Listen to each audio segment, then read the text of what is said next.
So welcome to the second podcast of the Jords YouTube channel. Joining me today, as always, is Ben. How are you, Ben? Good mate, how are you going? Yeah, pretty well.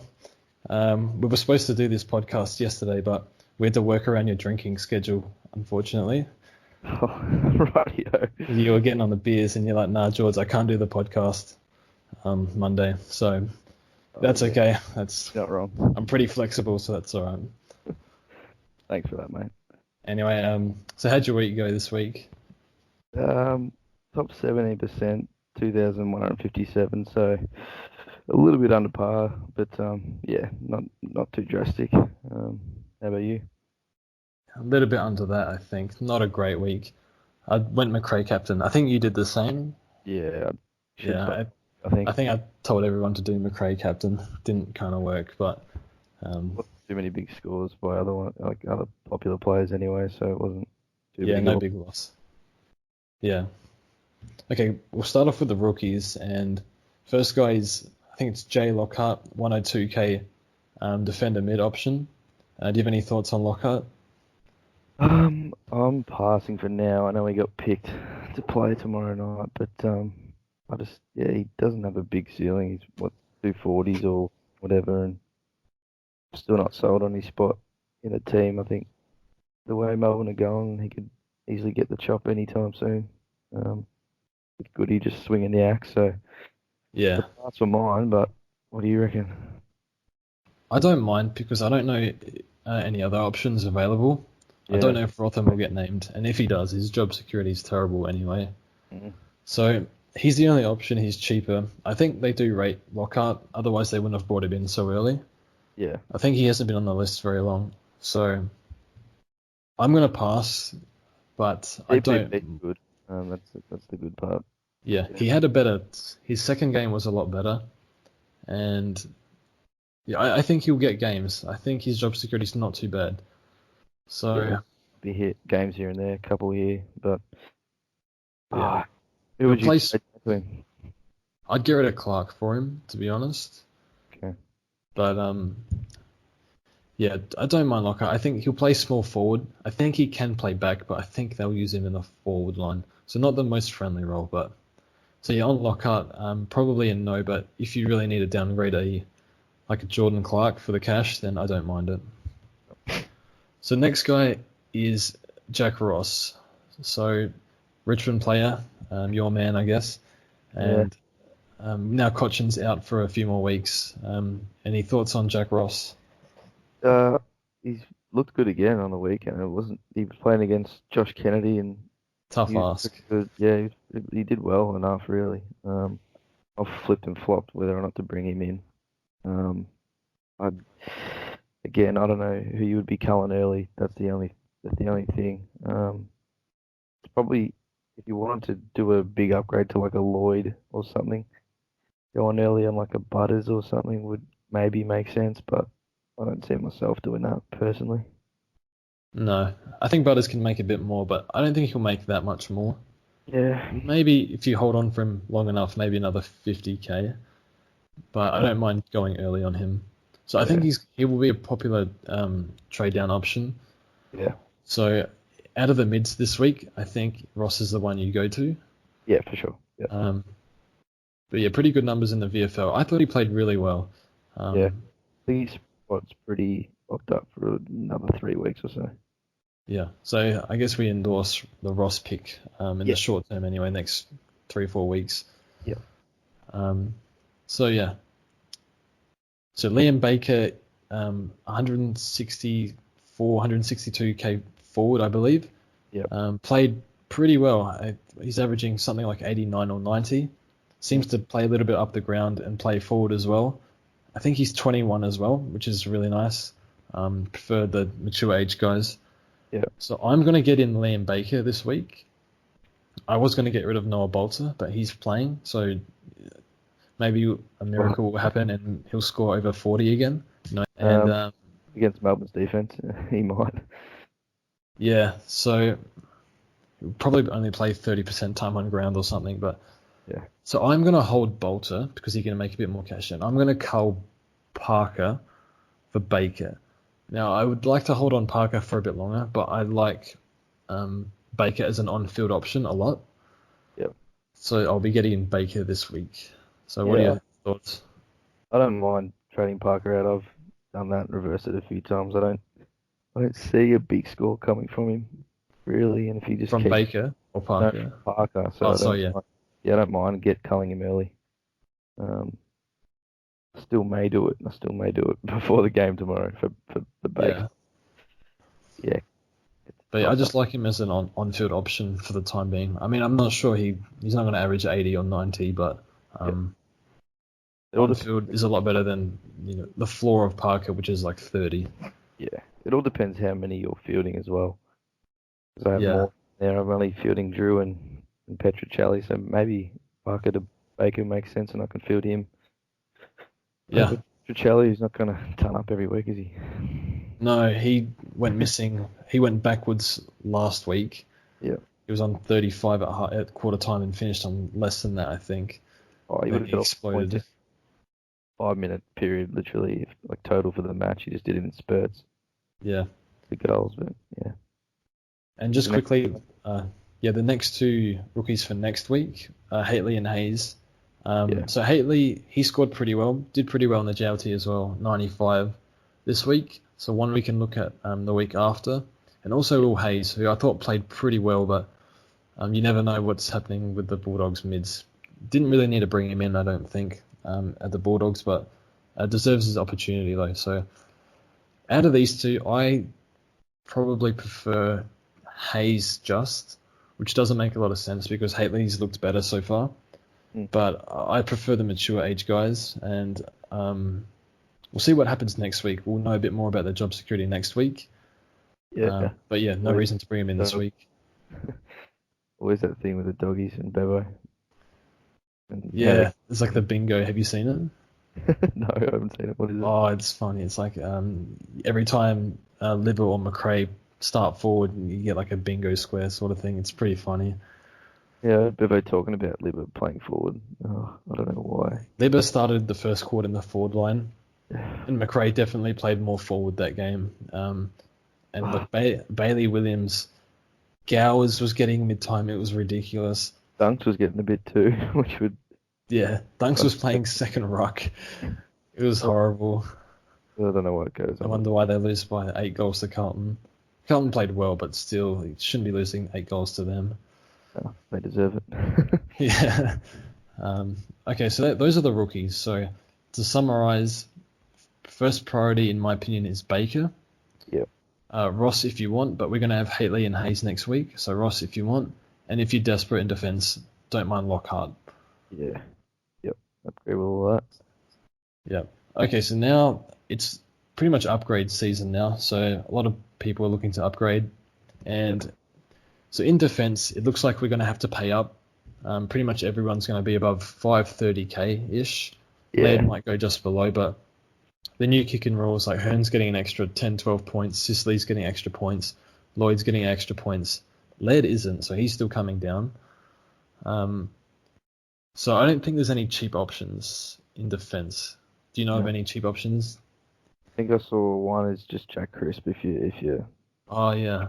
bit of a risk. He's 460k with the 80 break even, but not for me personally. No.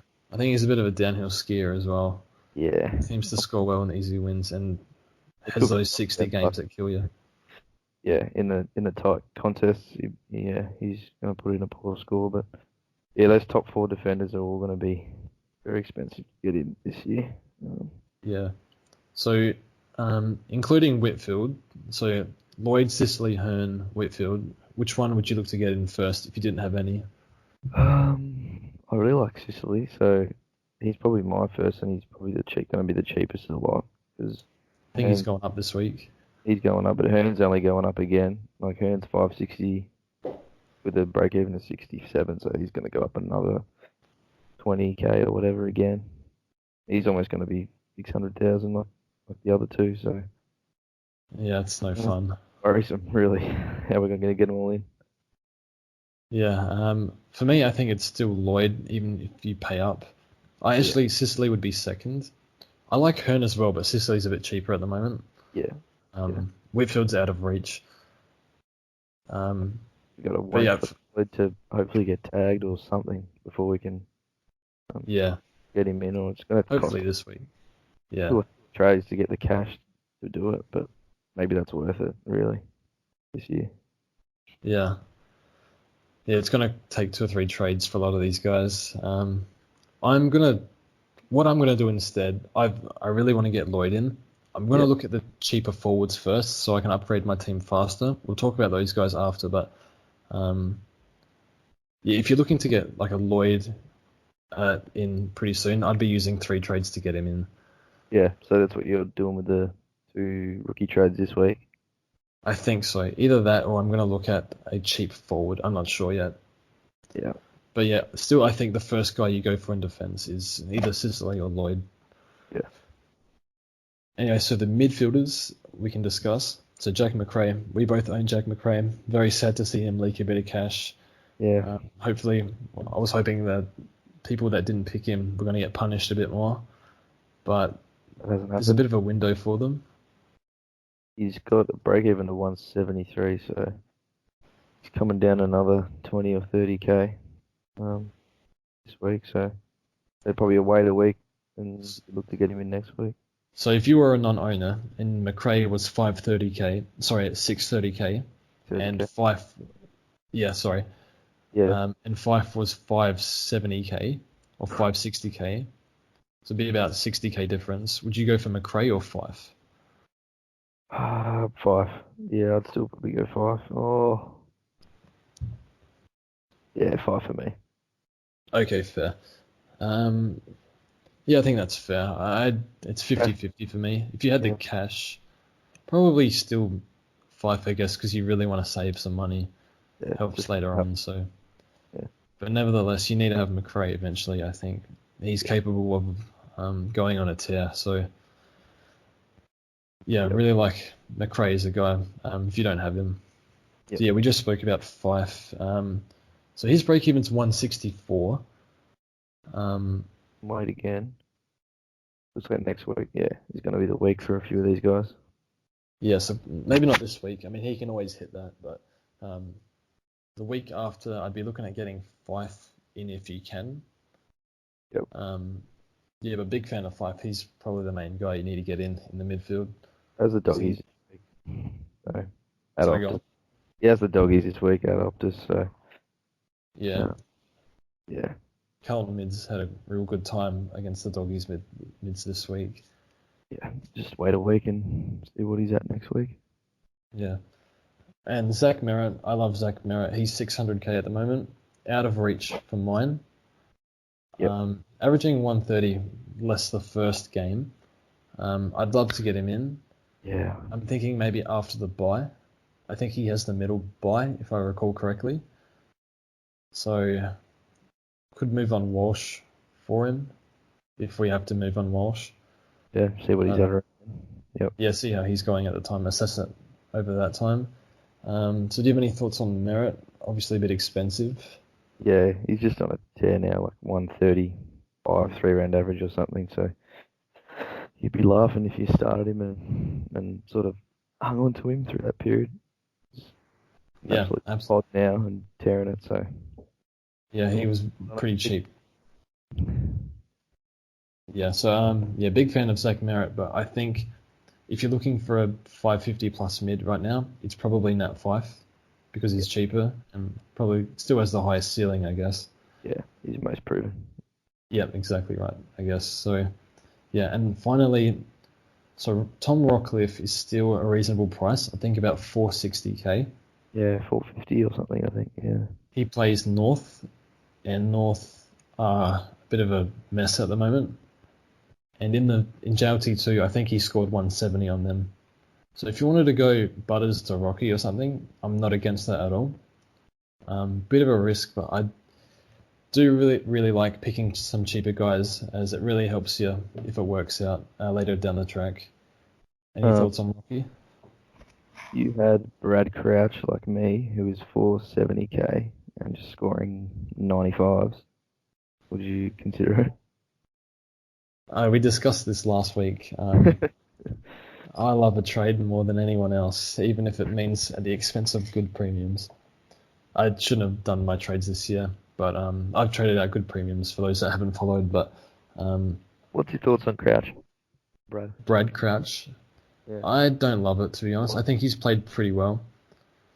I don't like his pre-season, and actually, for some reason, Ellis Yeoman's getting a lot of mid-time as well. I think that took away from Sloan, Matt, and Brad this week Yeah. because he Did racked they? up 30 touches. And also Hugh Greenwood came in, and he actually played a fair bit forward, which was really good. So Just wouldn't with wait. Brad Crouch, Yeah. the thing with Brad, I think you should keep him as a keeper if you're low on trades, or we're going to have to pay up so much in defense. So I don't think we're going to have a completed best team possible at the end of the year. I Yep. mean, we might. I'm not sure, but how are you going to afford Lloyd, Whitfield, Hearn, and all that? So Yeah. I would just hang on to Brad Crouch for as long as you can. Yeah. If he starts, averaging in the low 90s, high 80s, then maybe move him on in the last buy round. Yep. But I think your question was, would you go Brad Crouch to Rocky? If you had 30 trades still, maybe. Yep, I would. Probably about it. Not with 27 like I do. Yeah, I guess that's fair. I just think Rockcliffe has such a massive ceiling, Yeah. and He doesn't get in. He yeah, averaged 120 without the knockout, so yeah, I'm pretty uncomfortable being a non-owner, to be honest. But yeah. bit of a risk, sink or swim sort of thing if you have him. No, to the forward ones. Yeah, going to the forwards. So the difference, I think we've said it a few times today. The forwards are a lot cheaper, so it's much easier to upgrade there. Yeah. Pretty simple, one up, one down, whereas everywhere else is two down, one up. Yeah. So, and also what this means is getting in the cheaper forwards right now. It means you get more points now, so you don't have delayed upgrades. So, for example, if I want to get Lloyd in, I have to do 2 downgrades this week and then get him in next week. Whereas if I went for a forward, I'd get the forward in now. So Yeah. that might be an extra 50 points as well. And I think it's really important that we find cheap keepers because I think that's what gets you ahead if the keepers come off. So First one that springs to mind is Warple. As a non-owner, he's only 440k. You so reckon do you he's a th- keeper? I don't mind Warple. I think his time on ground is managed a bit, and he's playing really well. He's been close to best on ground in a few of his games. Um, I think he looks like a guy that's going to average between, I don't know, 92 and 97. For his price, I think it's pretty good. And for me, it's out of him and Marshall. I'll speak about Marshall in a sec, but I would endorse the Warple pick. I know he doesn't have much history, but he had a great preseason and he's showing a lot so far. So what do you think? Is Warple a guy you want to get in? Oh, I'm just looking. I'm like 10k short of actually going Darcy Moore straight to Warple in one trade because I got to be in the bank. But I like Daniel. I think better at 478 or whatever he is. In his That's role, way too cheap for Daniel. he's guaranteed if he keeps his role, which he should, to Yeah, average 95 around that for sure. Yeah, I your think thoughts? Daniel's probably the pick of the bunch. Um, He's he's priced just right. he's been so consistent in all the games he's played halfback, Yep. and Going back to this I year. yeah I did watch him on the weekend, and he took every kick in possible. Yep. So I like Daniel. I think he would be the first guy I go for in defense in the forward line. Yeah, So yeah, same. big fan of Daniel. So just touch on Rowan Marshall. I called him Todd Marshall last week, but I've familiarized myself a little bit. So he's yeah. So he's 400 and something, I think 430-ish, Yep. playing first ruck for St Kilda. So the risks here are if Longer comes in, and that could be because maybe they just want to play Longer and put Marshall forward, or if like a Bruce or Membry goes down, maybe that means Marshall goes forward and they bring Longer in. So that's the risk there. But I think the Saints at the moment are happy with getting slaughtered in the ruck, hit outs side of the ruck, and they're still winning games. So it's what do absolutely, yeah. you have 13 hit outs last week compared to 50 with Gawn and Bruce combined, and they still won by 7 goals. So I think Sinclair had like 6 hitouts against. Actually, he had probably like 10 hitouts against Gorn. So yeah, uh, yeah, Gorn was playing unreal that game. But yeah, I on the Longer thing, yeah, I don't think Longer should come in. So I'm just going to pretend that's not going to happen. yeah. I don't think. I really like Marshall because I think I need. I mean, for me, I've already had an injury-affected game, and I've missed out Liver and Whitfield. So I feel like I need to make not so much a pod move, but like I need to find a cheap keeper, which will help me later down the track, rather than just going with a pack who's all going to get in Fife and Lloyd and stuff like that. Yeah. So I'm thinking about getting Marshall in this week, which means I'll get Lloyd in 2 weeks, because he's shown that I think Marshall can average about 100 in his current role. He's not young; he's like 23. So yeah, it's the around the ground stuff that does it for him. So I actually quite like it. I understand the risk for it, but I think at this point, if I'm a little bit behind, I need to catch up. So I don't mind taking that sort of risk. Yeah. Fair enough. I mean, you got big balls because I wouldn't do it myself, but if you want to do a move like that, he's only in 77% of teams. Sorry, so it's definitely a pod move. Yeah, I'm thinking about it. I'm probably going to do it and regret it, but I just like out of all the cheaper guys, the cheap potential keepers, I think the two are, say Warple, Marshall, and Tom Rockcliffe. And I feel like I want to get one of them in just to help me later down the track, especially because I've used 4 trades already. Why not Daniel at 40k more for? He's even more of a pod. He's only in 4%. Yeah, now that you say that, probably makes a bit more sense and much safer. I've actually worked out. I could actually get both in the next 2 weeks if I wanted to. I'm thinking about it. It would mean I put Drew in the mids for 1 week. And you'd be fielding. And that would be the game where Drew plays Collingwood. Yeah. So I mean, who knows what happens there? But chances are Collingwood have restricted mids pretty well. Yeah, especially rookie. Yeah. So that's why I like the cheaper guys up forward, because you can get them in a lot quicker. Yep. Yeah. Tim Kelly, I'll let you talk about this one, but looked really, really good on the weekend. So mate, he must be a guy you're eyeing off. Yeah, no, he's one of my favourite non-Richmond players for sure. He kicked a couple of good snags on the weekend. He's a turncoat though. How can you possibly say I want to go home but only to West Coast? Oh, yeah, no, he seems like a bit of a weak bloke, but he's playing good footy, so that's all you got. I mean, he has a family and stuff, but still, a bit annoying wanting to go to the Premiers. Bit of Kevin Durant. Now Freo doing better than West Coast. Yeah. About the same. Yeah, he's definitely eyeing off his 490k and definitely gettable. Just see how he goes this week against Hutchings, I guess. Yeah, so probably not this week, but the week after. Yeah. He's breaking even still 130, so, or was it 117? There you go. So he won't. So Daniel Howe put the worst tag of all time on. I don't think he tagged at all. When Tim Kelly went to him a little bit in the first half. Goals. It was terrible. Actually, the worst tag of all time was Sam Gibson on McRae last year. And McRae went like 190 or something. It was horrible. Can't even call that a tag. Yeah. Hutchings, much better tagger. Yeah, so I hope Kelly crumbles this week. It'd be really nice for non-owners. Yeah. So finally, we can talk about Jack Billings. I actually really, really like Jack Billings, playing really well. Has a really tough stretch of 5 games coming up. So I'm happy to wait. So what are your thoughts? How's this for a stat? I was just before on Jack Billings. Name the 3 players to have 28 or more touches in every game this year, and he's one of them. So who are the other two? I think it's Cripps and Jack Lloyd. Yeah.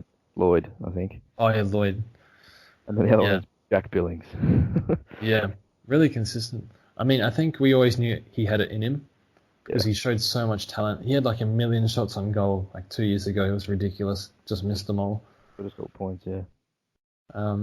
Yeah, he's got a bit of confidence. I think with St Kilda, they've got Brett Ratton in, who's doing a really good job, it seems. Yep.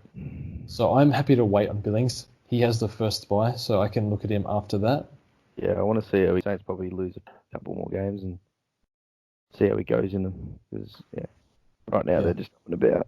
I'm not going to make fun of him anymore. I think he's played really well, and I think he's actually been underscored, to be honest. Even in the first two games, was in the 80s, but he had nearly 30 touches in each game.